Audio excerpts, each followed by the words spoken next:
Alright, goddammit, today we're talking about the miserable state of LGBT characters and stories in pop culture and why it needs to stop. Enjoy the show. Last year we talked about words and how they can affect how people perceive a thing. I used this to bring up a very nasty undercurrent in how LGBT people are talked about in almost hushed tones and are obfuscated to such a point that you could realistically mistake the fact they could be talking about a business partner and not their fucking spouse. The reason for this came down to the simple fact that I, and many other people on the spectrum, find it shady as all fuck that we are given terms that would never be applied to a straight couple, and I wanted to address it. I also took a look at how The Little Mermaid was a solid candidate for a gay remake, and then as I was exporting the damn thing, Disney mentioned the cast, so I was shit out of luck there. But today, I want to talk about the half measures and frankly insulting way LGBT people are treated in really anything that isn't expressly about those characters, and even then that's a 50-50 split. If you'll notice, whenever a work has a predominantly straight cast and one of the characters is revealed to be on the spectrum, one of several things will happen. They'll never be brought up again besides jokes, they'll be in a same-sex relationship for it to either end or be thrown into chaos due to infidelity, or simply because the writers didn't think a happy functioning couple with issues to work through isn't compelling drama, so they just pull a Ross and Rachel. The characters in question only get a handhold or a hug or a kiss or some other lip-handed milestone from the person they've been crushing on at the end of the story. Just stating they're gay and doing nothing with it. One of the people in the relationship is toxic or abusive, they fucking die, or they live happily ever after.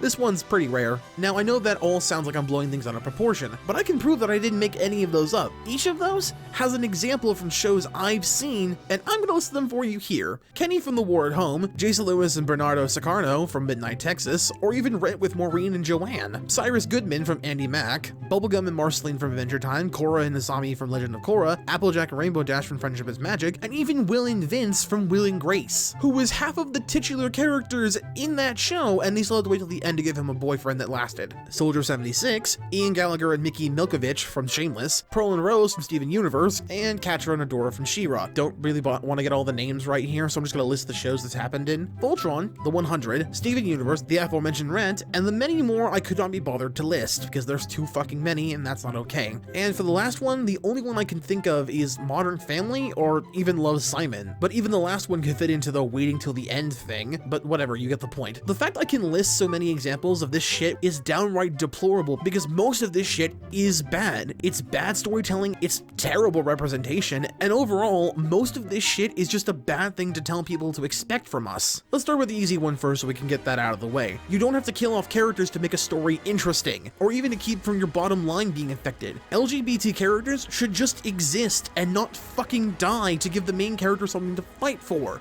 That's fridging! And apparently, when a woman dies to motivate a man, it's a terrible trope. But bury your gays is still fine to trot out every other day?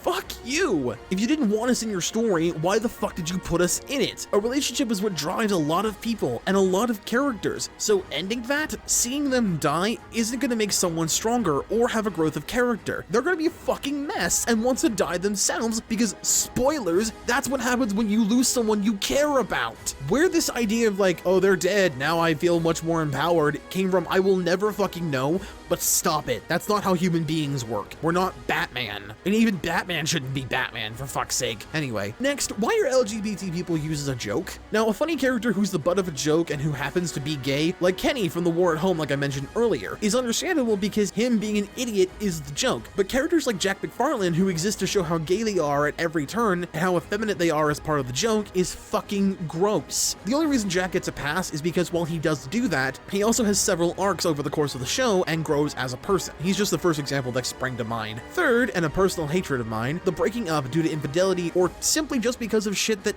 doesn't matter. Yes, I'm aware cheating and infidelity are big things to a lot of people. I'm not saying they're not. And actually, that's my point. Why have one of the only gay characters in the series leave their otherwise happy relationship for something new all the time? It's not interesting when a straight character does it, and it's even less interesting here because the second you introduce the other gay character outside the main couple, it just becomes a waiting game till you pull the trigger we all know you're gonna pull, and it's fucking bullshit. Most notably in Midnight Texas, Jason Lewis, who's an angel who hunts demons while living in this town with his husband, who he is happily married to, but in the pilot, they have another demon hunter show up and the two instantly give each other fuck me eyes. The only way this could have been worse is if it were a woman, because not only did he instantly get a boner for someone in his line of work based on looks alone, it would also imply that the angel, you know, the symbol of holiness, can only be straight. That's even worse! How How is that worse? I don't know, but it's the same. And therefore it's the divine right of God's penis or some shit. So good on the writers for dodging that nuke. In Tales of the City, a show dripping with LGBT characters to the point that almost all of them are either trans, non-binary, gay, lesbian, bi, or basically not straight, aside from one couple in the main cast. Hey, look at that, the bare minimum hetero quota, and neither of them die.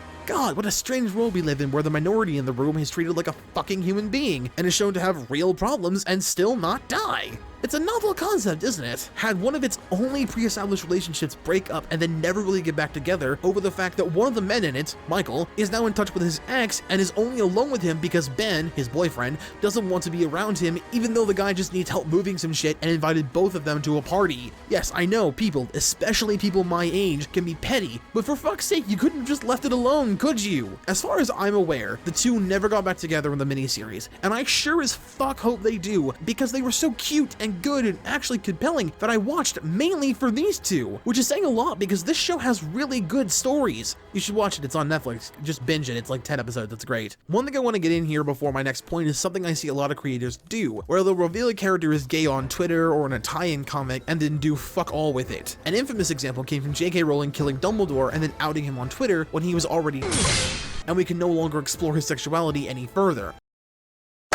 First off, having him casually say to Harry when he's bitching about girl troubles, "Oh, I wouldn't know anything about that, girls weren't really the focus of my affections," and then moving on would have done the same thing so much clearer and in universe. Second off, that's not how representation works, JK. It doesn't, no, just tell us it in universe. That doesn't make any sense. The other example I can think of is Soldier 76 and how they had to confirm on Twitter that yes, he is gay and that this image is of him and a guy he dated and now misses, even though the comic was about Anna and her new event skin at the time. What the fuck does one of these have to do with the other? You know what would have been better?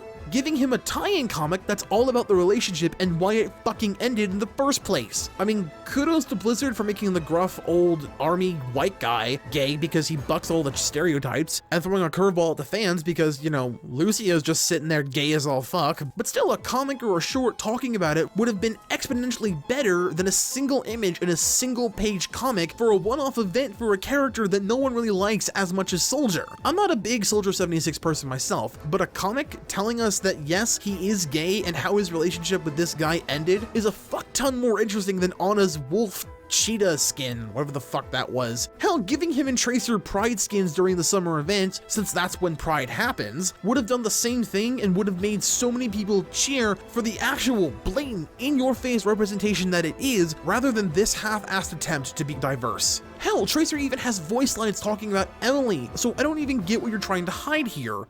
Wonder if I have time to visit Emily. No.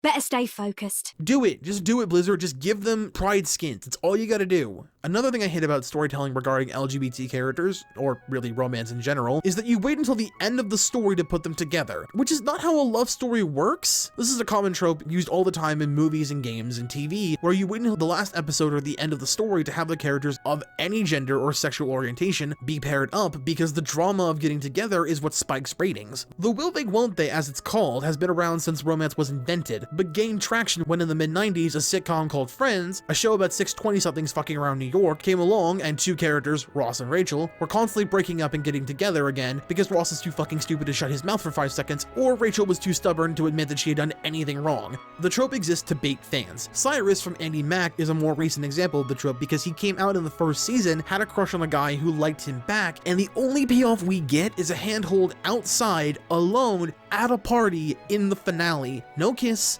no declaring this is a relationship or asking on a date, it's just a handhold, because it's technically something, and that's all we're allowed apparently. Alex Strangelove was another example of this. He spent the whole movie questioning his sexuality, and we have half a kiss halfway through, and then a pull-out shot of a kiss that fades into the credits. We don't even get to see their lips touch. Why are you obfuscating a gay kiss in a gay coming out story? Like, what the fuck? Will they, won't they, and waiting till the end of the story are some of the worst tropes because they do nothing but just jerk the audience around for attention without doing any real work, you cowards. The fact that Ross was a low-key asshole to everyone around him, including Rachel, and was just casually ignored because OMG, the romance. Speaking of which, that leads me to my next point. Stop writing abuse stories for us. Jesus fucking Christ, this shouldn't be this hard. Ian and Mickey are an example I've used for years because it's so blatant and hard to ignore. Ian and Mickey have been fucking around for most of the time Ian has been out. Mickey, on the other hand, has been lying to everyone, uses Ian when it's convenient, and only shows up when it's absolutely necessary. And when Ian left to do his own thing, he found an amazing trans guy named Trevor who was mentally stable, healthy, and wanted to do good for his community and for Ian.